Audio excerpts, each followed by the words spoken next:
Honorable, $2 million of the taxpayers' money paid for no work done. Accused persons, as it is now, well, they've been charged, or we can call them as such, unable to account for this money. You think we should go ahead with this prosecution? You'd agree with the steps being taken by the Attorney General, won't you? Well, good morning, and thanks for having me here.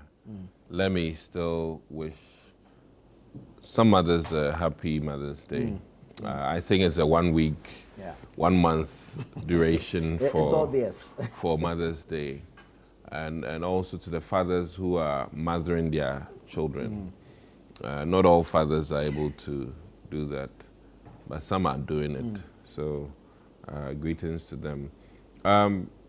Listen, I think on a very personal note, I cry or weep because we color even transactional things as one, no work done, largely because we fail to appreciate things that go into doing business, ordinary business.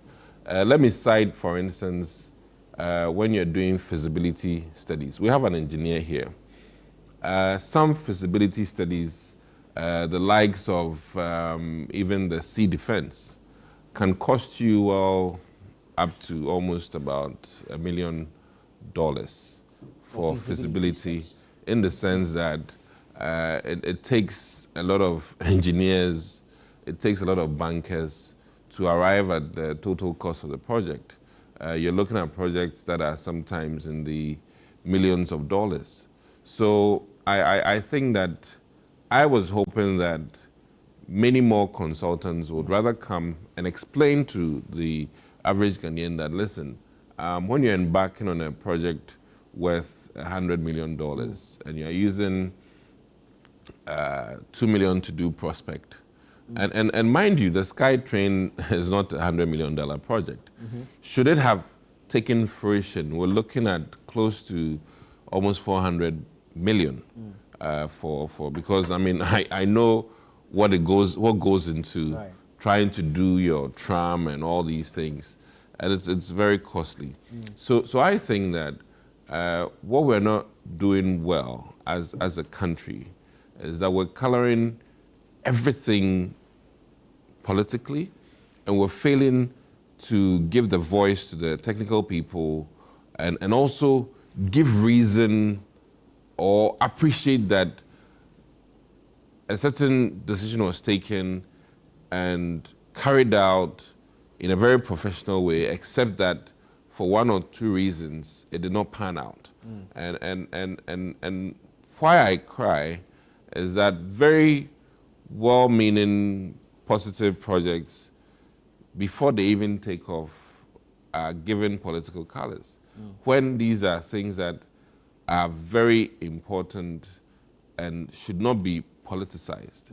I say this with the greatest of respect to the ordinary Ghanaian, that sometimes you might think out of ignorance that some things are exorbitant, exaggerated, but when you go into the nitty-gritty, then you come to a realization that, oh, wait a minute.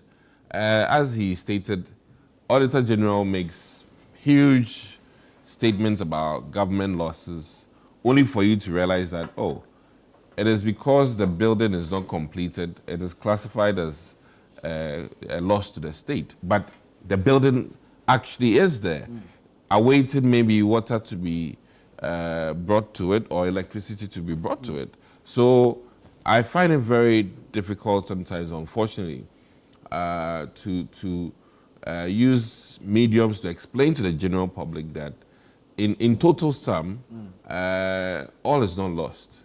And I don't know in entirety what the $2 million was used for, but knowing how we spend money on prospecting, even in the oil industry, it's even worse. $2 million is chicken change. You know, to do prospecting in the oil industry, in the sense that you hit many wells that are empty, you know, only to really then find one. And these are the realities in terms of business transactions and things like that. And I think that if not for sometimes witch hunting, you know, I mean, trust me, rightly said about Wyoming, but today that money is, I'm wondering, I mean, was it 50 million Ghana cedis or how much? 51. 51 I think. Ghana cedis, right? Yeah. And if you go in total, you realize that maybe it was much to do about nothing. I'm just, you know, and as it is, I'm speaking for both sides. I thought it was the most ridiculous thing to talk about a Ford Explorer being gifted to a president who, forgive me, could have bought that for 3 of his friends. I mean, you know, so to make noise about the president being influenced by, as it is, a Ford Explorer. I mean, I think that those are some of the unfortunate bits in our political discourse. And if we can be very objective, then we would realize that truly, I mean, today, as we sit here, the Americans are discussing, I think, is it an F-17 or so? Which, 747. 747, which is being gifted to Donald Trump. Yeah.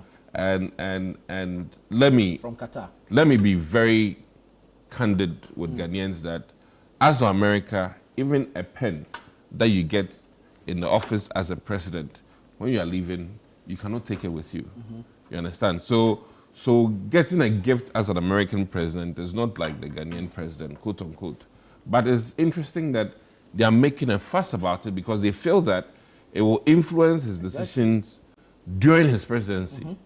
Okay? But let's ask ourselves even that other question.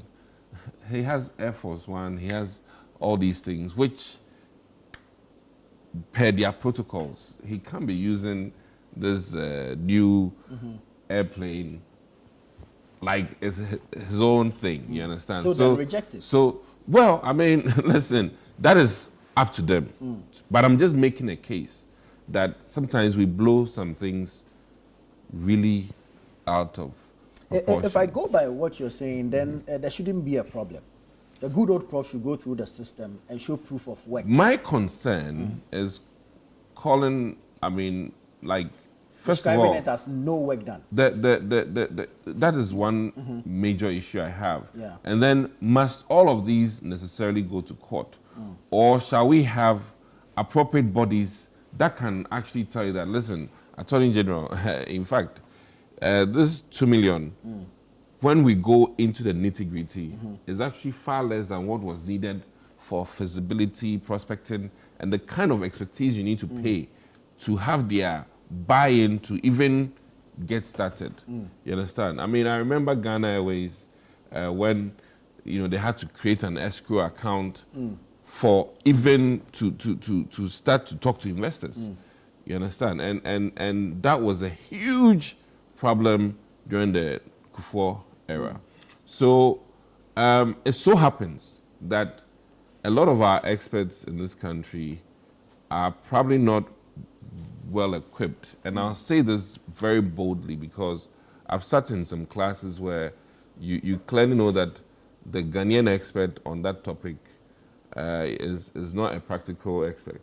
And I say this with the greatest of respect. I mean, listen, just as Bill Gates entered Harvard and realized that the professors of computing had no clue as to the depth of his knowledge and skill about microprocessing and all of that. So forgive me. There comes a time when you are professor of iron rods, but the advanced technology that somebody has brought makes your professorial knowledge about iron rods so little. And that is what I'm talking about, in the sense that I have people who literally teach physics and are clueless as to things that are very practical. I mean, we all studied here Right. and left Right. the shores only for us to realize that, hey, the man that wrote this book is actually alive, and this is him in person. I mean, when you see Stigler and you see, these people who are in books and you think they are dead, and you get there and you're like, hey, this man is lecturing, he's alive. And, it makes it a whole different thing. Very well. Very So my concluding thing is that, one,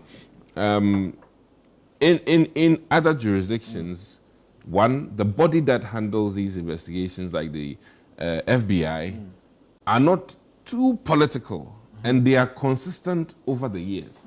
So if the federal guys are after you, it's not NDC MPP. And I think that is another aspect that we need to look at. If this were to have been an Iyoko prosecution or an OSP prosecution, would you have said same? Unfortunately, Iyoko now has been tainted. And unfortunately, they need to repackage, rebrand themselves as a non-political entity.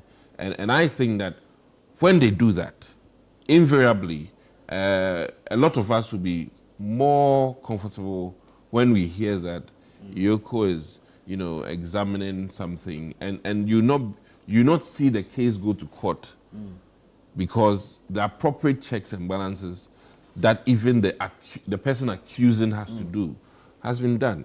It shouldn't be the case that all of us, any of us, can be just accused and reputation damaged, by virtue of the fact that somebody failed to do their homework. Listen, some of my colleagues have been called into even Iyoko, only for them to realize that Iyoko, the people were clueless and they were calling the wrong people about, quote unquote, the crime. Oh. And this is the problem I have, that we need to have, one, very skilled professional people who then can accept the fact that, listen, to do a sea defense contract, this is on the market. The amount of monies that are needed for feasibility. And for that matter, if somebody has quoted 1 million or 100 million for feasibility, the money is big, but for that project, which is maybe $1 billion project, $2 million chicken change is, I mean, in relative terms. Yeah. So I beg to differ with the Attorney General, and I think that some of these things do not necessarily need a court hearing, but rather the Attorney General's office need people who are equipped, very knowledgeable in that aspect. And Attorney General, forgive me, he has his expertise in terms of his legal prowess, but business transactions are also somebody's expertise. And I hope they are recruiting, top class business deal makers who can then educate the office that, listen, for this project to even meet the authorities on SkyTrain, this is the what you call it, registration fee. Right. And for that matter, the noise should be brought down. Thank you.